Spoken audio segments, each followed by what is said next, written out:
যে অশান্তি এই গৰমত বাৰু এই বোজাডাল লৈ কোনোবাই ঘূৰিব পাৰে নেকি ভাইটি ইমান দিনৰ মূৰত যে আজিও যাবলৈ মন নাছিল ইমান গৰমত কোনোবা যায় নেকি তোৰ নিচিনা মক্কেলকেইটাহে যায় মক্কেল বুলি কবি কি এক্সাম আছে কোন মক্কেল হয় পিছত গম পাবি অলপ পঢ়ানটো মন দিবি নহ'লে উৰিবি তোৰ ডাইলগ তোৰ ওচৰত থ আৰু এই গৰমত যদি মাথা চুবাই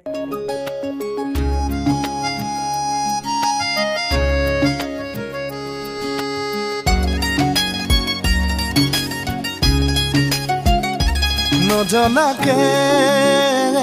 নুবুজাকে পৰিলো তোমাৰে প্ৰেমতে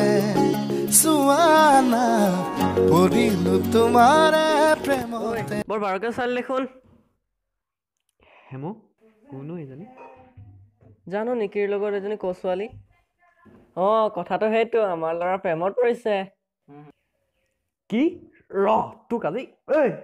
মক্কেল যা এনেকৈ জেৰিৰ অন্তৰত প্ৰথম প্ৰেম আৰম্ভ হ'ল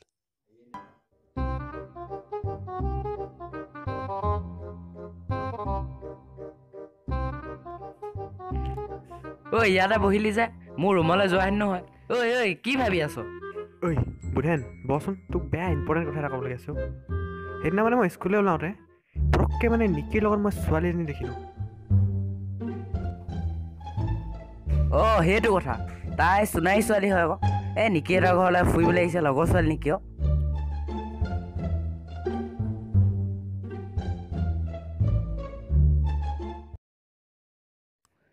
কিন্তু ইমান সহজ নহয় ৰে ভাই বহুতে ট্ৰাই কৰিছে কিন্তু পৰা নাই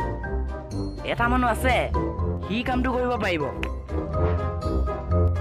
দীপজ্যোতি আহকচোন চাওঁ জেৰিয়ে কিদৰে দীপজ্যোতিৰ সহায় ল'লে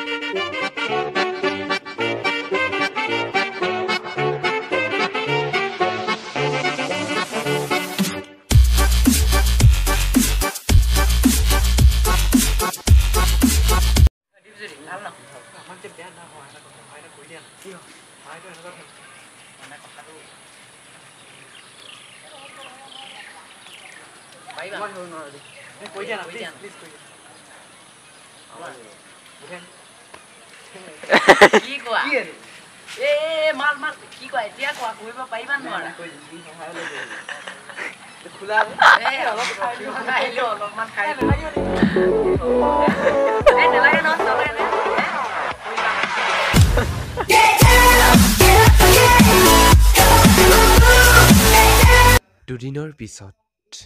ভাই মই এনেকুৱা বহুত প্ৰব্লেম চল্ভ কৰিলোঁ তই আগতে এতিয়া ছোৱালীজনৰ লগত চিনাকি হ'লে কামটো হৈ যাব নেকি কি কৰিবি তই লগৰজনীক চিনি পাৱই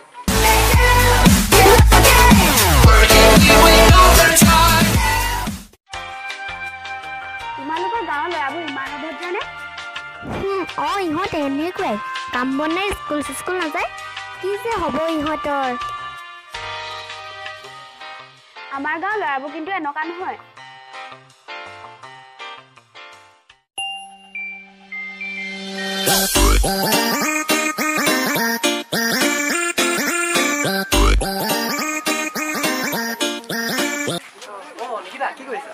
এনেই আছো বৰষুণ দিলা কাৰণে মই বৰষুণ যাব বৰ ডাঙৰকৈ দিলে নহয় কিন্তু বৰষুণটো এৰিলে বৰষুণ এৰিলে নেকি তোমাৰ লগৰ নেকি নামটো কি গীতাশ্ৰী বুঢ়াগোহাঁই নামটো বৰ ধুনীয়া দেই তোমাৰ তোমালোকে এতিয়া ঘৰলৈ যাবা নে লগতে যাব আমি এতিয়া নাযাওঁ জয়শ্ৰীহঁতৰ ঘৰত সোমামগৈ তাৰ পৰাহে ঘৰলৈ যাম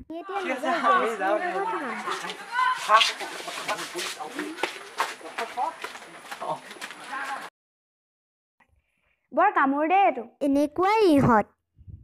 কাম নাই এনে ঘূৰি ফুৰে দেখিলে তেনেকুৱা যেনে লাগে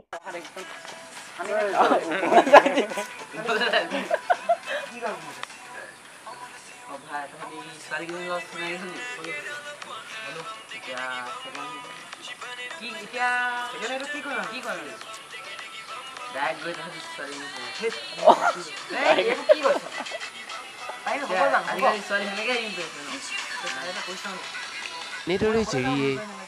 দীপজ্যোতিৰ পৰামৰ্শ লৈ নিকিৰ সখী গীতাশ্ৰীক ইমপ্ৰেছ কৰিবলৈ চেষ্টা কৰি গৈছে মই পগলা হৈ যাম তোৰ মৰম নাপালে মই বলিয়া হৈ যাম তই কাষত নহলে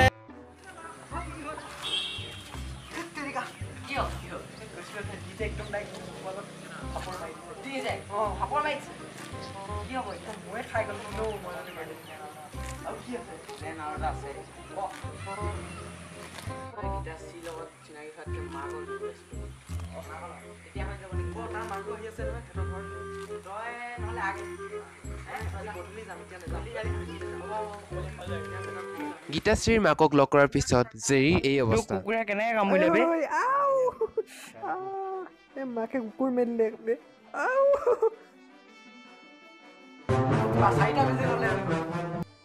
আমাৰ ওচৰত আৰু এটা আইডিয়া আছে কিন্তু ট্ৰাই কৰিব লাগিব আমি দুটা গুণ্ডা হ'ম তই হিৰো হৈ ছোৱালীজনীক বচাবলি তেতিয়া ছোৱালী ইমপ্ৰেছ হৈ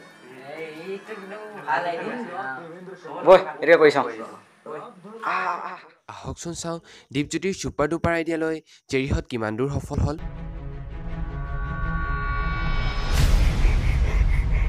নেকি ইহঁত কোন হয় আমাৰ ফালে আহি আছে যে মোৰ কিন্তু বৰ ভয় লাগিছে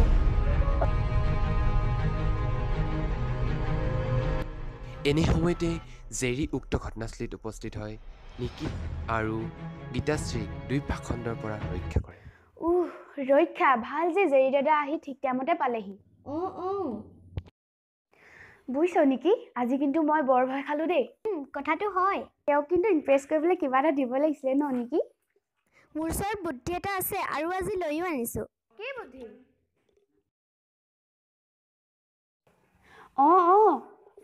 আজি মই নহয় তোমালোকে কি হ'লে তই ঘূৰি নুফুৰিবা কয় এনেকৈ ভাল যে তুমি ঠিক টাইমতে আহি পালাহি তোমাৰ হাতখন দিয়া তোমাক কথা এটা ক'বলৈ আছিলে এই হাতখন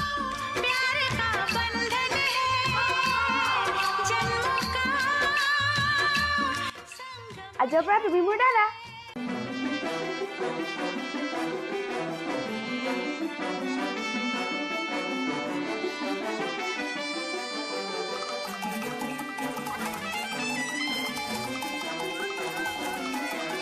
এনেই গীতাশ্ৰীক নিজ অন্তৰত প্ৰেমিকাৰ স্থান দিবলৈ চেষ্টা কৰিছিল কিন্তু গীতাশ্ৰীয়ে আকৌ ৰাখী বন্ধনেৰে জেৰীক ককায়েকৰ সেই মৰ্যাদা দিলে